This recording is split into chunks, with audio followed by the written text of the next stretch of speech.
encontramos aquí en el cuarto Congreso Espírita Suramericano con nuestro querido compañero y amigo Carlos Campetti.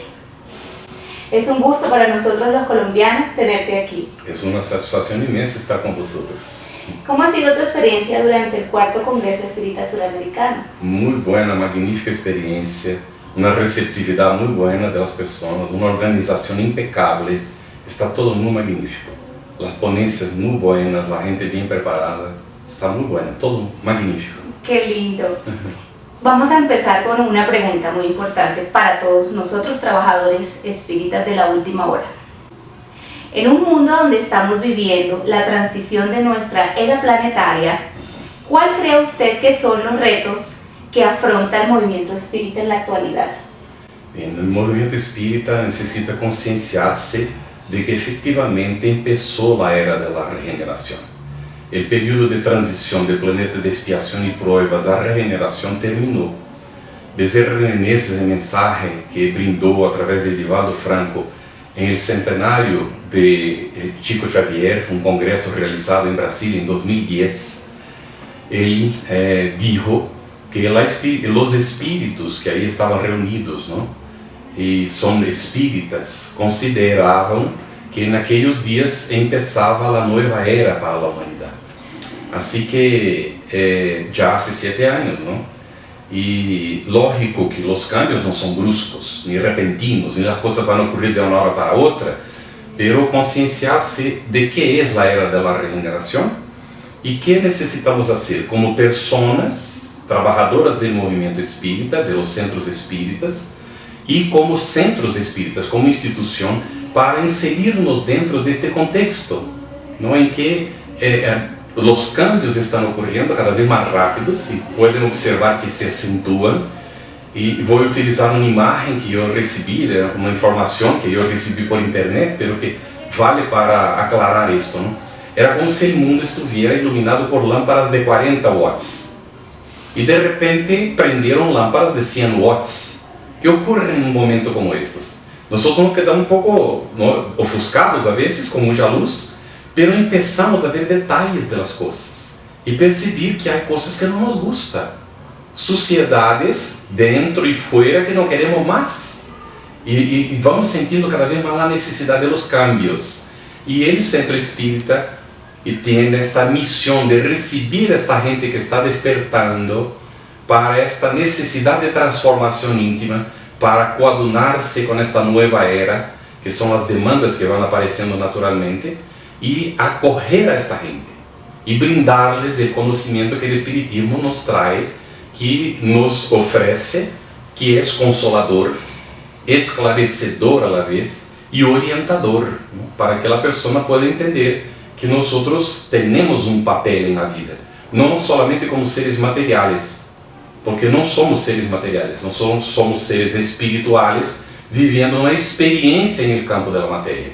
Y esta realidad tiene que ser concreta, patente, visible en nuestro diario vivir. Esta es la misión del movimiento espírita, es vivir ya esta nueva era y no estar prendido en la era anterior.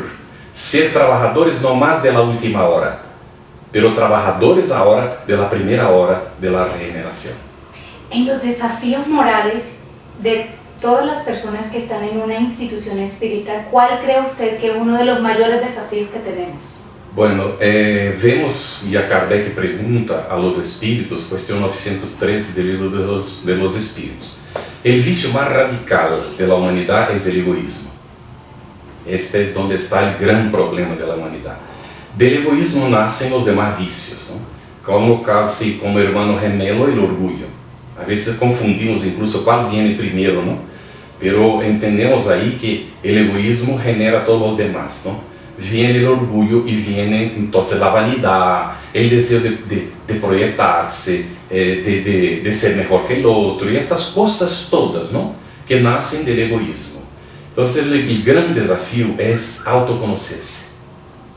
Es saber que nosotros no tenemos necesidad de perjudicar a otros o disputar con los demás para tener cualquier cosa en la tierra, porque somos hijos de Dios todos hijos de Dios. Él nos creó hermanos, ¿no? Y necesitamos, para ser así agradables a Dios nuestro Padre, auxiliar, servir a nuestro semejante. Porque ¿qué más va a agradar a Dios, que es Padre de todos, que nosotros colaborar, cooperar para el bien de otro hijo suyo, que es nuestro hermano? Entonces, concienciarse de esta realidad de hacer el bien hacia el semejante, fundamental. Una pregunta también que me surge, ¿qué importancia le ve Carlos Campetti a la siembra en el área infanto-juvenil en las instituciones espíritas? Fundamental. Todos los trabajos en el centro espírita son importantes, pero nosotros necesitamos prepararnos para recibir, ¿no?, los espíritus que están llegando. Hay la información, y Allan Kardec en la Génesis examina la cuestión de la nueva generación, que ya en aquel entonces, hace 160 años, Allan Kardec identificó con los espíritus superiores la venida de estos espíritus, pero que ahora se intensifica la venida de ellos, justamente para cooperar en la implantación más definitiva de esta era de regeneración. Como hemos dicho, es progresiva, estamos en el comienzo, ¿no? Entonces estos espíritus vendrán, y ellos necesitan, aunque vengan de mundos superiores, ellos necesitan aprender límites. Ellos necesitan encontrar una sociedad que les reciba bien, que les auxilie a educarles, porque ellos también tienen problemas de adaptación aquí en nuestra realidad.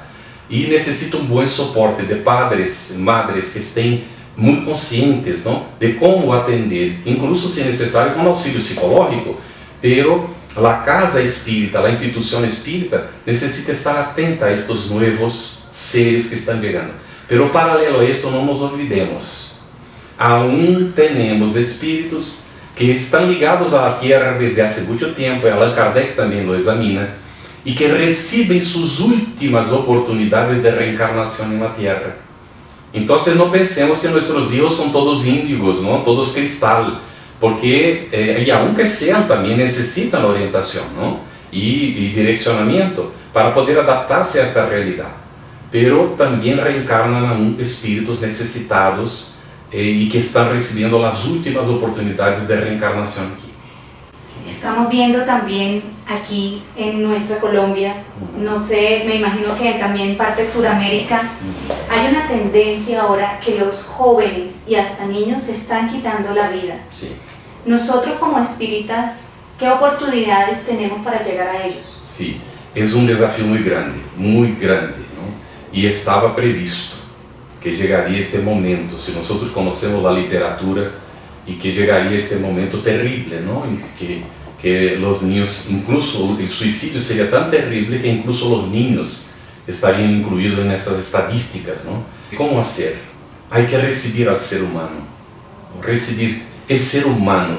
El hijo nuestro no necesita cosas, no necesita que seamos ricos y que seamos los mejores del mundo en aquello que estamos haciendo. Nuestros hijos necesitan nuestro cariño, necesitan nuestra presencia, necesitan convivir con nosotros, que les llevemos al parque, que les llevemos al cine, que hablemos con ellos sobre la programación que están viendo en la televisión, que leamos con ellos, que hagamos juegos, que nos tiremos al suelo con ellos. Los niños necesitan convivencia. Esto es un gran problema. ¿Cuál es la gran problemática? Es una gran ausencia de afecto. Este es el gran problema. Nosotros estamos dando cosas, queremos lo mejor, la mejor escuela, la mejor ropa, el mejor todo, y nos olvidamos de dar el mejor que podemos, que es el amor a nuestros hijos. Así que esta problemática nos llama la atención. ¿Por qué un niño se quita la vida? Si no es por se sentir solo, abandonado de alguna manera, aún a veces estando con personas, pero que no está recibiendo aquello que necesita. Si ocurre una situación como esta, ¿no?, nosotros como espiritistas, y quien no es espiritista que de repente esté escuchando, ¿no?, la vida sigue, la criatura sigue viva, el espíritu está vivo, no hemos perdido nuestro hijo. Es un momento difícil, pero consideremos que nos vamos a encontrar otra vez y oremos por él, porque él va a recibir nuestras oraciones. Y si acaso nos pasó, por alguna razón ocurrió, no nos pongamos en una situación de autolamentación, porque ahí creamos una sensación de autopiedad y entramos en depresión. Observemos y seamos desprendidos en esta hora, porque hay el hijo del ajeno que está necesitando de nuestro cariño, y a veces tenemos otros hijos que quedaron. Entonces, transferir ese amor que de repente nos gustaría dar a nuestro hijo que no está más, a otra criatura que necesita, ¿no? A veces un familiar, a veces incluso no familiar, pero que brindemos, ¿no?, este amor a alguien y que oremos por nuestros hijos que partieron, de una forma o de otra, ¿no? Y sigamos con confianza en Dios, porque la reencarnación nos permitirá el reencuentro en algún momento. En ese momento, cuando estamos pasando por esa situación, tú nos estás aconsejando a los padres que están viviendo eso o a los familiares que no entremos en una autopiedad, autopunición. ¿Qué perjuicios podría pasar a estas personas que viven y afrontan esa situación y entran en estos estados? Sí, bastante atención y cuidado con esto, ¿no? Hubo una situación dolorosa, difícil. Un hijo se suicidó, ¿no? A veces un pariente cercano, muy querido, ¿no? Y que no se esperaba, lógico, nunca se espera una cosa como estas, y ocurrió. Si nosotros entramos en el proceso de autopunición, de culpabilidad, ¿no?, y entramos en un proceso de autopiedad, entramos en un estado de depresión, y que nos anula las energías y las fuerzas. Y esto nos llevará también al autosuicidio, o sea, autosuicidio, porque estaremos, aunque no querramos y no deseamos esto, pero este sentimiento de culpabilidad nos lleva a dañar nuestra organización física. Y esto trae consecuencias, ¿no? Así que no vale la pena, efectivamente. La vida sigue, la vida es para ser vivida. Si nos pasó, y puede ocurrir con cualquiera de nosotros, una cosa muy grave, ¿no?, como estas, así, como un suicidio de un familiar tan querido, ¿cuál es el camino? De levantarse y seguir hacia adelante, ¿no?, para que tengamos condiciones de auxiliar a este espíritu que sigue necesitando de nosotros, aunque no esté físicamente con nosotros, pero espiritualmente estamos ligados, vinculados a Él, y que oremos y roguemos a Dios que nos auxilie, ¿no?, para levantarnos y recurramos a casa espírita, si la persona es espiritista, o a su religión, no importa cuál sea, que recurra a su filosofía de vida como una manera de levantarse. Si quiere respuesta y no las encuentra, el espiritismo tiene muchas veces respuestas que las personas no encuentran en otras filosofías de vida. En este momento, cuando parten estos niños y jóvenes y quedan en una turbación la familia, las casas espíritas debemos prepararnos para consolar a este tipo de situaciones. Seguro. No podemos intervenir si no somos accionados, ¿verdad? Pero si vienen a la casa espírita, piden auxilio, debemos estar preparados para esto. No juzgar nunca, no cabe juzgamento en estas cosas, no cabe. ¿Cuál fue la causa? ¿Por qué pasó? Nada de esto interesa ahora. Lo que interesa es apoyar, es soportar, es compartir el dolor del otro para auxiliarle a levantarse y salir de aquella situación, ¿no? Porque no es una situación insuperable. Para la persona es como el fin del mundo. Es como si uno muriera por adentro junto con el ser que se ha suicidado. Es terrible simplemente. Pero hay esperanza. No podemos entregarnos a este momento que es pasajero. Y leer al respecto. Por ejemplo, Ivone Pereira. Ella narra de su propio suicidio, de las experiencias terribles que vivió. Cuando ella se tira del alto al agua que está abajo, un río, ¿no?, y se muere ahí porque se tira las piedras. Y es una situación horrible porque ella inmediatamente se desprende del cuerpo, porque el papá va, ¿no?, y sufre mucho. Y ella le dice mirando a papá: yo estoy aquí, papá, yo estoy viva, pero él no escuchaba. Entonces esto puede ocurrir con nuestro hijo. ¿Qué espera nuestro hijo? Que nosotros sepamos que él sigue vivo y oremos por él, para que encuentre su camino. Si nosotros no podemos auxiliarle directamente, nuestra oración va a atraer para él familiares desencarnados, su ángel de la guarda que todos tenemos, que pueda auxiliar. Pero él no está condenado porque se suicidó. No está condenado. Cometió una equivocación, pero es un niño. Los factores son atenuados, ¿no? Y normalmente la espiritualidad, encontrando en nosotros el soporte, auxilian al ser, ¿no? Y lo levantan y quitan de la situación, le llevan a escuelas, le ponen hospitales si es necesario, le reintegran, y ahí con el tiempo viene la reencarnación para reparar aquello que ha ocurrido. Cuando uno se suicida, ¿rompe uno con la programación espiritual que traía? Seguro, porque nadie reencarna para el autoauxilio, para suicidarse, nadie. Entonces hay sí una ruptura, debemos de tener conciencia de esto. Se rompe con la programación, que será retomada en algún momento, ¿no? Pero hemos aprendido en el libro El cielo y el infierno, de Allan Kardec, que recomendamos la lectura. Él clasifica y presenta mensajes de espíritus en varias categorías, incluso de los suicidas.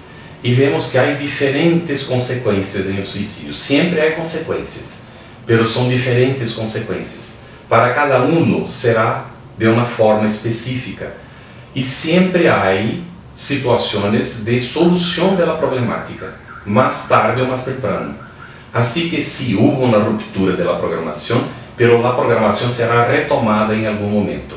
¿Hay consecuencias por lo que ha hecho el ser? Sí hay consecuencias, pero no son consecuencias del tipo está condenado al infierno, porque el espiritismo aclara, el infierno no existe, ¿no? El infierno como un local para donde van las almas que se han suicidado, esto no existe. Todos somos perdonados por Dios nuestro Padre. Dios no condena a nadie. Es una cuestión de la propia conciencia del ser. Y cuando Él es amparado por las oraciones y por las vibraciones positivas de la familia, de los seres que les quieren, por un centro espírita donde se ponga su nombre, hay un grupo que ora, vibra por los seres, ¿no? Él va a recibir esto. Esto le va a dar ánimo para levantarse y recibir el auxilio espiritual de los seres que están en el mundo espiritual para auxiliarle. En aquel momento no debemos de preocuparnos si hubo una ruptura de la programación. Sí que hubo, no nos preocupemos con esto ahora. Vamos a preocuparnos de rescatar el ser, porque él tendrá nuevas oportunidades de rehacer todo. Hay en los seres una tendencia, esto es una problemática. Cuando hemos cometido suicidio en otras encarnaciones, hay una tendencia para el suicidio en la actual reencarnación, que es una necesidad generada por nosotros mismos, que tenemos que superar, que vencer, que demostrar para nuestra propia conciencia que ahora podemos superar la dificultad. Entonces, por esto ocurren tantos suicidios, ¿no? Y estamos viviendo un momento muy grave mismo, ¿no? Muy grave. Es ya como una calamidad, porque ya no hay más edad. Desde los niños hasta los más ancianos, las personas se suicidan. Y la forma efectiva de combatir esta situación es ser honestos y hablar del asunto. Aclarar, informar sobre la realidad espiritual, de que la muerte no existe. No hay muerte. Es una ilusión. Lo que muere es el cuerpo. El ser esencial, que es el espíritu, sigue viviendo. Y sigue viviendo igual como estaba aquí. Pero ahora con un agravante, que es la responsabilidad por haberse suicidado, que será más o menos grave a depender del nivel de conciencia que tem el ser de su propia vida, de su propia realidad. Y viene entonces la necesidad de la reparación y de retomar la programación para poder hacer lo que dejó de hacer, que estaba programado para cumplir en aquella encarnación.